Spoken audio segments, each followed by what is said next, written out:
Welcome to another episode of Pit Lane Parley.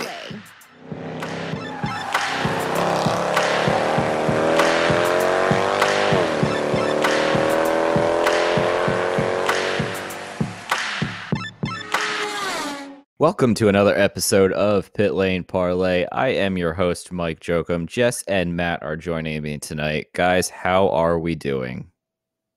I'm here. I'm doing good. Yay, me too. I hope everybody out there had a good weekend and is enjoying a couple weeks off before IndyCar returns. So with that, we will dive right into plenty of news to go over this week. All right, so first up, Road America. It's kind of starting to look like IndyCar is going to be able to have fans. They raced this past weekend. The SCCA June Sprints had a race, and they were able to have fans. They did have some new implemented policies, of course, including social distancing and signage, etc., to kind of remind people that things are still going on with COVID and to be careful. Due to all that and everything seeming to work out pretty good, the track general manager, Mike Kircher, insists that fans should be allowed to be at the IndyCar doubleheader 3 or 4 weeks from now. So what are you guys' thoughts on this? I'm excited. I cannot wait to see if/when they will announce that, because I really would love to go and camp the full weekend. I wasn't going to be able to this year because of a schedule conflict, but now that it got pushed back, I should be able to go if they allow people to go. So it sounds like everything this last weekend went really well. I saw one of my friends, Jeffrey Lacey, there, and he had a blast, and it looked like, from what he was saying, everything was well to do and everything was good there. So fingers crossed. I'm looking forward to the official announcement. If they do decide to kind of backpedal, I would understand, totally get it. But if they kind of stick with where things are trending and allow fans to go, I think I will be there, and hopefully everything is done in a safe manner, because I guess that's what's most important at the end of the day. Yeah, I agree with Matt. If they can do it safely, like it seems like they're doing, I am for it. Definitely curious to see how the next couple weeks are go, to see if any cases pop up after they allowed fans this weekend. But if things are trending in the right direction, I think it's a good sign, and I'm happy to see fans be able to attend. I think that it is possible for sure. I think it's I hope that everybody will abide by the rules if it does happen. I think that obviously it's the world is getting back to semi-normal, so it's only a positive thing, in my opinion, that we start having fans at races. Whether they, I don't know, limit the number of fans or whatever, but hopefully they will make the right decisions and we will be back at the track before too long. What do you guys think the odds are that this is going to happen right now? I'm going to say a 7 out of 10. Obviously, things can change as we've seen this year, but I'd say it's looking pretty likely right now.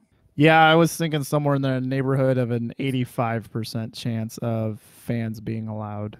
I can't make up my mind. Some days I feel like it's 70 to 80% chance, and some days I feel like it's closer to a 50% chance. But I think that's just due to there being a lot of moving parts and moving pieces, especially if we would have quite a bit more fans than would be at the SCCA race that happened last weekend. So I'm gonna split the difference. Let's say I'm gonna give it maybe a 65% chance right now. So with that being said, just a quick question here before we move on. If you guys were the track general manager, would you allow fans back at the IndyCar race in a couple weeks? What would your official stance be if you were the guy in charge of all of the people there? Yeah, I mean, it's tough because there's a lot of liability potentially there. So I don't know if people are going to have to sign some sort of waiver or something. I just think, and this is something we just talked about with a fan question 3 or 4 weeks ago. Given Road America's size, there can be the opportunity for social distancing. It's just going to be hard with those very clumped together areas like Turn 5 or Canada Corner. But I think generally right now people will be super understanding about that. So a place like Iowa, probably not, but a place like Road America, I think if we can figure out some sort of waiver or something for people to sign, if as long as local officials and whatnot are okay with it, I think it's good to go. I think that even if all the local officials and everybody was okay with it, I personally, if I were the track manager, I don't think I would do it, only because it is only 3 or 4 weeks out. That is a lot of planning and preparation to do for that many people in a short span. Obviously, they've had a while to plan for this, but I'm just thinking if they still have pieces that need to be put in place, I think it's kind of a tall order. I would allow it with maybe the special rule of maybe they only allow 50% of the overall tickets they would normally sell to be sold, so that they can still have a good amount of fans there, but social distance by default because there's just less people there. I know, like Matt said, in some corners it would be tough, but overall maybe that would be a middle ground compromise. Yeah, and I'd love to see someone who's smarter than me with kind of the hookups in the journalism world, kind of reach out to local officials and whatnot to see what they've been saying about having fans at Road America, because the Wisconsin Supreme Court already struck down the stay-at-home order. So really curious to see what happens there, just locally and kind of a micro level. But yeah, so that's kind of our thoughts about Road America. Moving on, we did get some more good news this week in the form of Indy Pro 2000. Not really where I was expecting some good news to come out of, but the winner of the Indy Pro 2000 championship will get to earn a scholarship for a full season of Indy Lights in 2021 and an IndyCar test after this season, 2020. What do you guys think of that? So I meant to look and I wasn't able to find the information. I'm sure it's easily available, how much of a scholarship bump it is in terms of just overall dollars for both Indy Pro and USF 2000 moving up to Indy Pro. But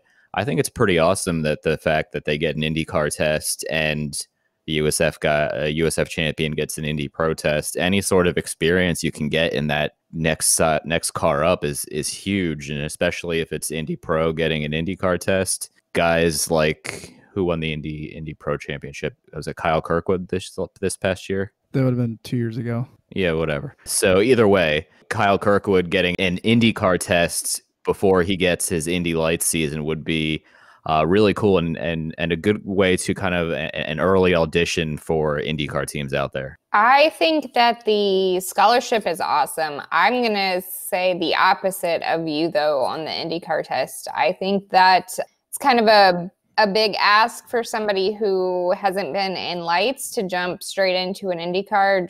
I know it's just a test, but I still think that might be a little bit extreme. So maybe they should do the scholarship, then they run an Indy Light season, and then they get an IndyCar test. But I think it's cool that they are putting the money where it needs to go to get these guys moving up and keep the ladder working. Yeah, this was a discussion we had last week, and this is definitely one way to get more Indy Lights entries. So that might be a positive. I think one thing that stems out of this is maybe some sort of reform to the scholarship system. And what I mean by that is, let's say the Indy Pro 2000 champion gets a full season of Indy Lights.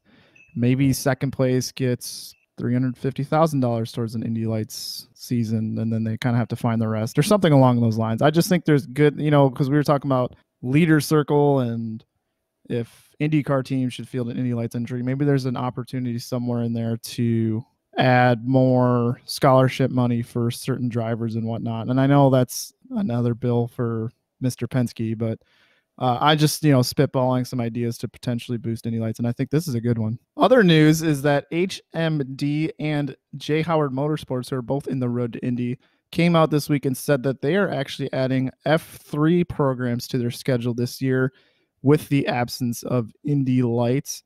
It's kind of becoming a common theme, and I believe F3 is the one that also is having an entryway into Indy Lights with the championship getting a scholarship.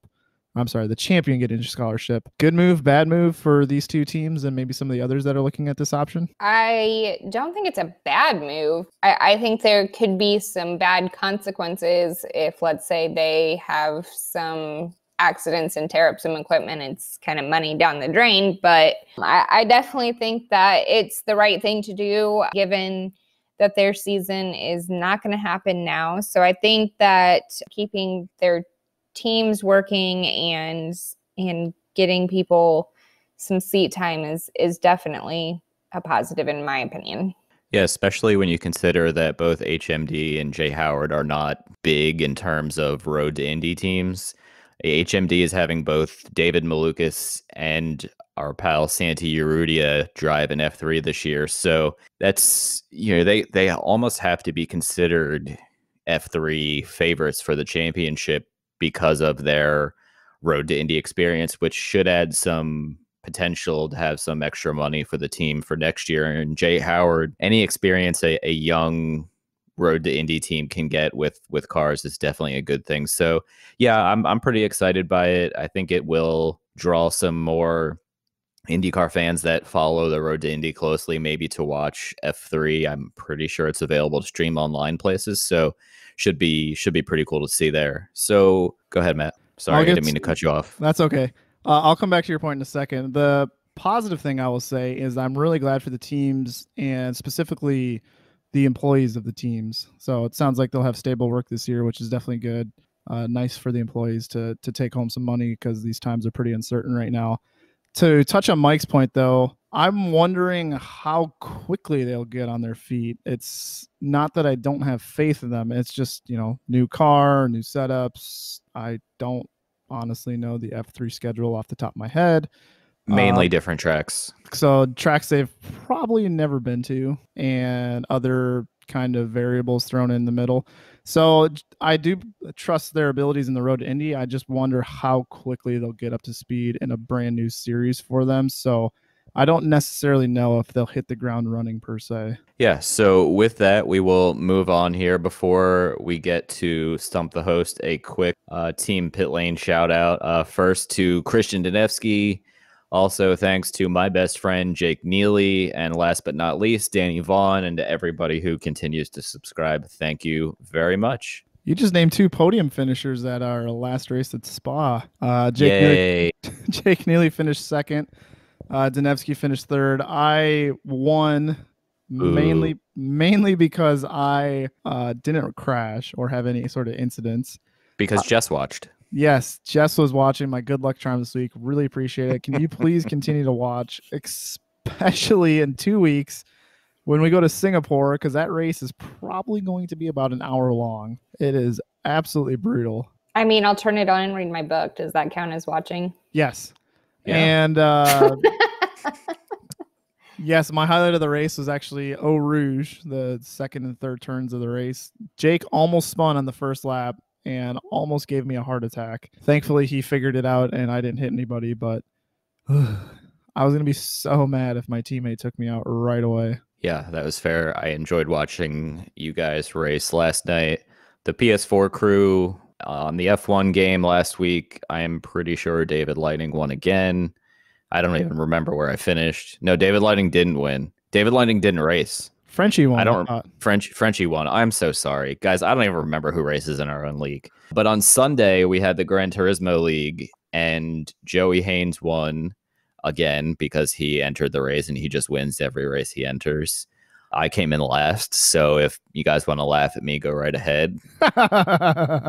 Yeah, thank you. That was very evil laugh. That was the weirdest laugh ever. Jess, he said laugh at me. I'm not going to not take that opportunity. Yeah, well, with that being said, our Gran Turismo season comes to an end, actually before this episode airs, although we will have a season 2 at whatever the Le Mans track is called. I always forget the name of it. Cirque de la Sarthe. And Jess will be watching. Yes, she will. Thursday night, 8 o'clock, Jess. So with that being said, our next race is the IndyCar Grand Prix, or the AMR Grand Prix, I believe it's called this year. The first AMR, or the first IndyCar Grand Prix, I'm going to get the name of this wrong every time we talk about it for the next month. was GP. One. Yes, Indy GP, which let's just stick with that. I say GPI. I don't know why. And that's terrible. I'm not even gracing that with a yes.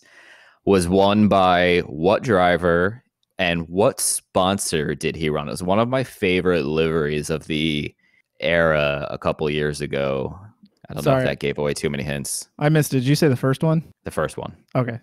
Jess, do you know it? Jess looks so defeated already. It was Simon Pagino in an Oculus livery. Yes, very well done. The orange Oculus car is one of my all-time favorite liveries. I know it's not like super fancy, but listen, I am a Flyers fan. I like the color orange. Stop judging me, Matt. No, it wasn't the blaze orange one though. But they did run that one several times that year. Oh no, what one did he run there? Was it the It was the like blue a and it was like a white, blue, and green, but it was Oculus. It just wasn't their blaze orange one they had later that year. this answer is the worst. This is the worst stump the host I've ever given. No, we matched up with what we did, and yes, Yeah. his Flyers. We'll call it the gritty car. The gritty car. I like that. I like that. No, because it needs to have the crazy eyeballs on the front to be the gritty car. We need an Indy car to get the gritty eyes immediately on like the rear wing end plates or something like that. Driving down Indy. Can you imagine how amazing that would be? No. You would distract your team. You would distract everybody around you. Well, geographically speaking, what's the closest race to Philly this year going to be? Is it going to be Indy? I'd have to look at a map, but It's not going to be Richmond. It's not going to be Toronto. it's not going to be Detroit. Pocono's gone. Detroit's gone. So I guess It I might think be you're Indy. right. if we're trying to get that Philadelphia market, we need to get gritty eyes at Indy at some point. Oh boy. That just took a turn. Yep. Yeah, I did.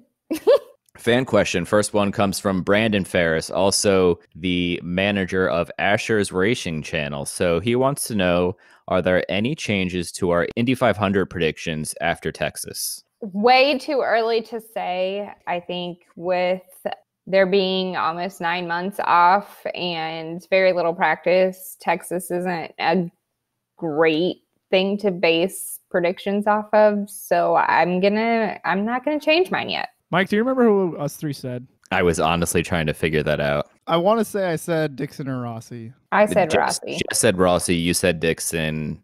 I don't remember who I said, but I'm not going to change my answer. If anything, my hope for Dixon at Indy went up just based on Ganassi's oval performance at Texas. So definitely not. But if I had picked somebody like, I don't want to say like Pato, or I don't want to throw like McLaren under the bus too early, but if I had said someone like O'Ward, I would maybe have a hint of doubt at this moment. But it's a little early for that. I honestly don't remember who I picked, no matter how much I try to think about it. But yeah, I think it's too early to say. There's a lot that can change and a lot of homework that's going to go into the Indy 500 between now and whenever it's raced. So I think we will see, but I think Matt's point about being more confident about Scott Dixon is definitely a good one. So our next question comes from Drew A, and I'm not even going to try that last name, so sorry. But Drew wants to know, after Texas, do our expectations for Jack Harvey change for the season? Kind of another one of those too early to tell. I will say I was a little disappointed with the team's effort at Texas. It makes me question just how big this Andretti partnership thing is. But again, I think it's a little too early to tell, and they're probably still working out some things and whatnot. So I'm not exactly ruling him out for the rest of the year, especially since the next track we're going to, he was quite strong at last year. I would say no, not at all. Texas, after a 9-month delay with an hour practice, is just such a crazy beast to try to figure out. So it's tough to expect a lot. Did we expect more from them last weekend? Yeah, I mean, I know I did, but I don't think it's fair to say he's going to struggle at all. I think he'll have probably a pretty good shot at a top 10 type finish at the Indy GP in the next coming weeks. So yeah, great question, Drew. And Drew races in our F1 league, so thanks for participating, Drew. I don't think it really does change my expectations. I go back to, it's too early to tell in Texas with little to no practice and just trying to get out of there clean. I don't think that's a good way to judge performance, to be honest. I think that would be unfair. So I'm going to give Jack a little bit more time to see how things shake out with him. Thanks for the question, Drew. Next fan question is from Danny Vaughn, Team Pit Lane member. Wants to know our opinion, which active driver has the most powerful voice within the IndyCar paddock? This is a good one. I wish I thought of good questions like this when I asked other podcast questions. I'm going to go with Scott Dixon. I'm pretty sure if you're one of the guys who is testing the different iterations of the aero screen over the last season and a half before this season finally started, that you probably have a strong say in IndyCar's direction on things, at least a strong influence on what might happen. So I'll go with Dixon. Honestly, I'm not exactly sure how to take the question because I kind of take it more as a powerful in the world, not necessarily powerful just in racing. So if I was looking at it from that standpoint, I think that I would probably pick somebody actually more like Connor Daly. He has a very large social media following, and people seem to pay attention to what he has to say on things that are outside of just racing. I'm not saying that Scott doesn't have a big following or whatever, but I think that he tends to be a little more vocal on different matters. And so I think that maybe he would be my pick. Yeah, I'm going to pick the elder statesman and Tony Kanaan. He just seems like a guy who's been there, done that, raced everything, has been racing in IndyCar since 1998 or something obscenely a long time ago like that. And he seems like a kind of guy where when he talks, people listen. So if there was ever an issue where they got to a track about, this turn not looking right on a street course or that fence post doesn't look right on an oval, he seems like the type of guy who would bring that to the attention of officials, and they would definitely, sit up and listen. I like both your guys' answer a lot. I especially like Connor Daly. I like the thinking outside of the box.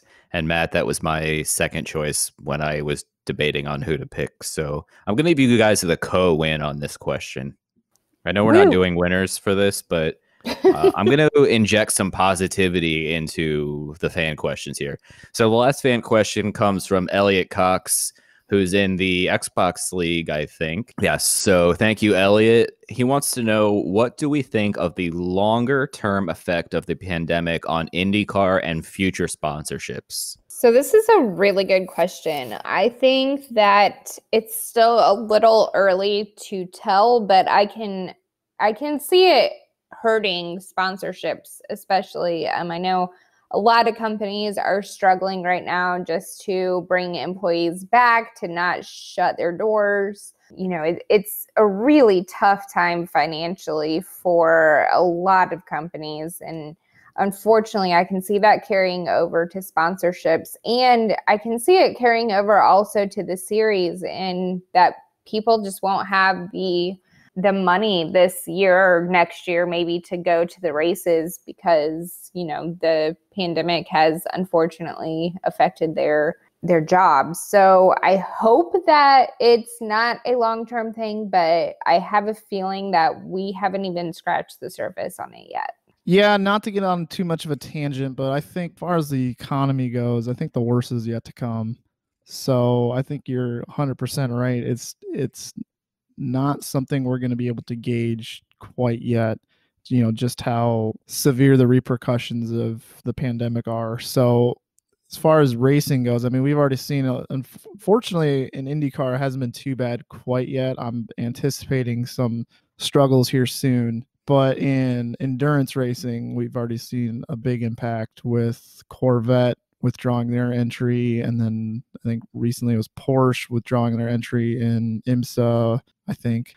So it's sad to see, but I think we have to be prepared for the fact that we are going to see some blowback eventually. I don't know if it'll be after the Indy 500 or whatnot, but it'll be probably towards the end of this year for sure. Yeah, I don't know how you take a positive spin on this question, but I'm going to try my hardest here, in that the long-term effect, I think, is that it will make motorsports teams in general, whether it be IndyCar, NASCAR, IMSA, F1, whatever, get more creative with how they approach sponsorships, whether it be 3 race packages or race by race, or I don't know, new kind of maybe things that some teams already do, but maybe even more outside the box.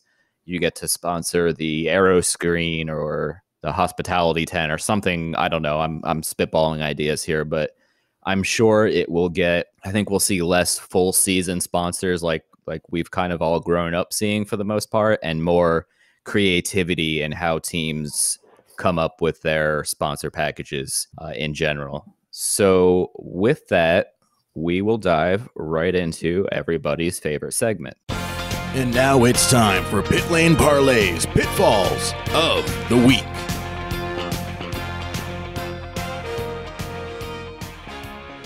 So I will go first, and I am going to go with the NASCAR Truck Series driver / owner that nobody has ever heard of, Ray Ciccarelli. I don't even know if I'm saying his name right, but was very upset that NASCAR correctly banned the Confederate flag and said that he was going to retire from the NASCAR series after this season ends. And my only thought, along with many people's only thoughts, was, who are you? This was a just who moment if I've ever heard one. And I looked at his Wikipedia page. He's got like 6 starts in the last 8 years. His own driver quit on him before this weekend's truck race, or last weekend's truck race, and he had to race himself, and he finished 37th.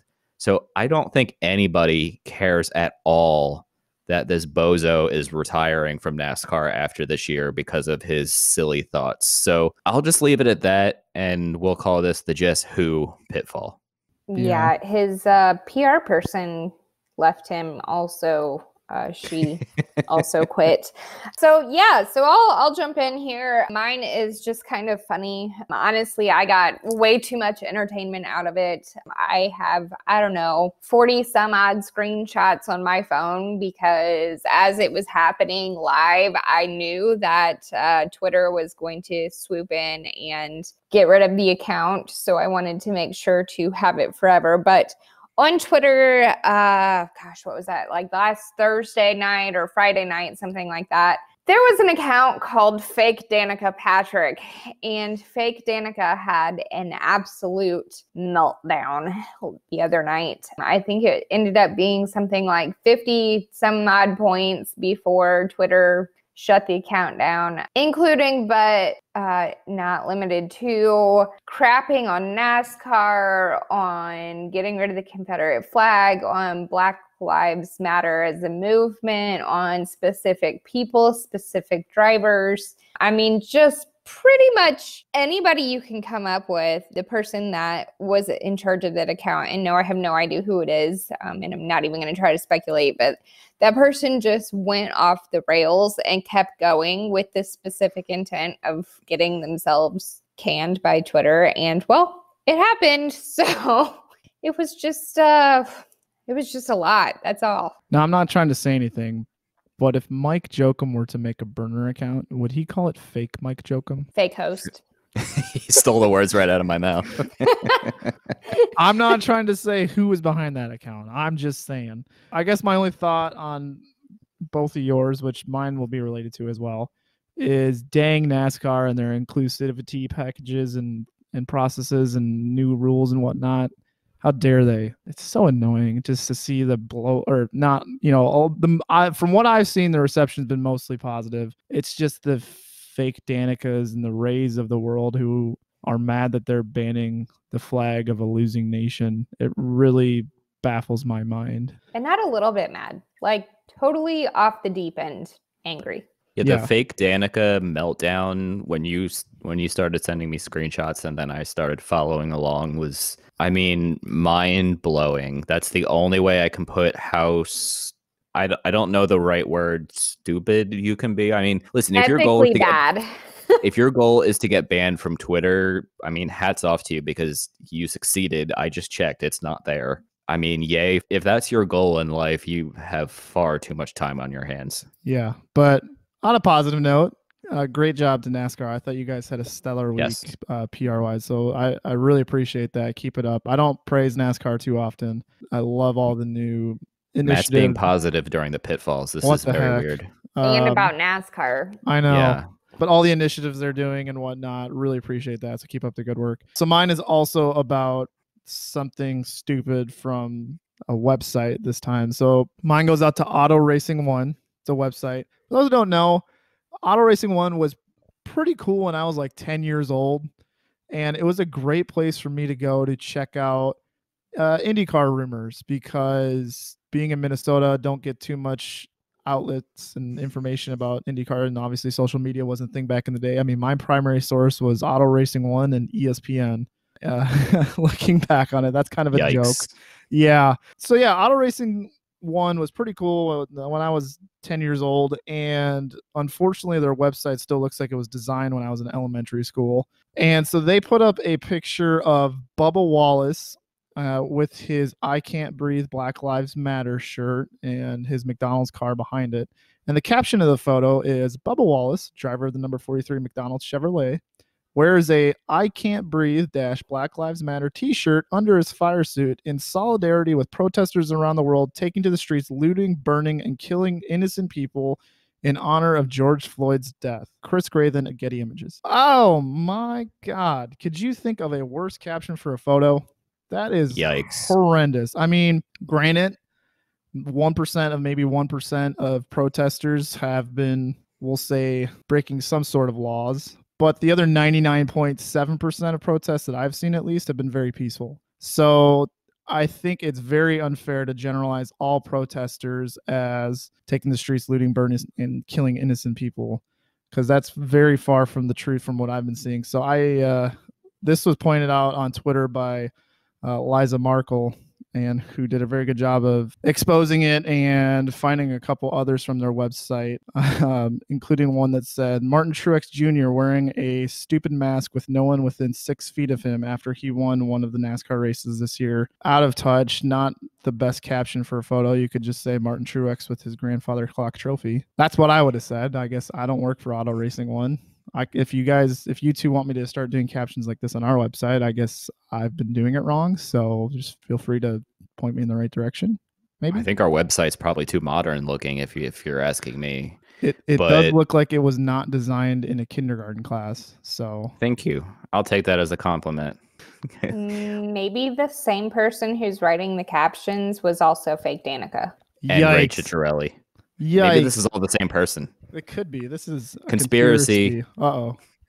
Jinx, you owe me a spotted cow. That's fine.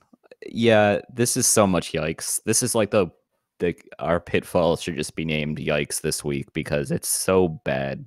There were so many to pick from, though, guys. So many.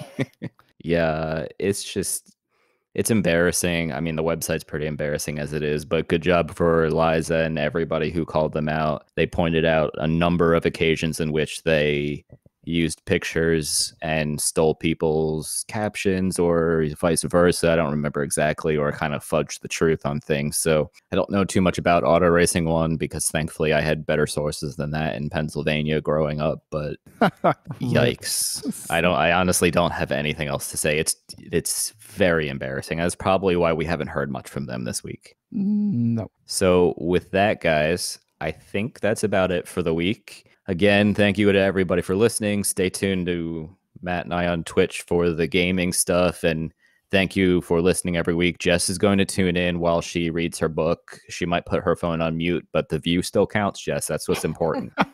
Think of the ad space we can sell. Yeah. You're only helping us in the end. I think we'll work on this. We're gonna get her to watch a Twitch stream before the end of the season. That's our goal, Matt. She just cringed so hard. I know. And I shook my head no very hard. I think I rattled my brain loose. So now that Jess has rattled her brain loose, we better end the episode before it gets worse. So with that being said, Jess, go ahead and sign us off. And guys, keep your lug nuts tight.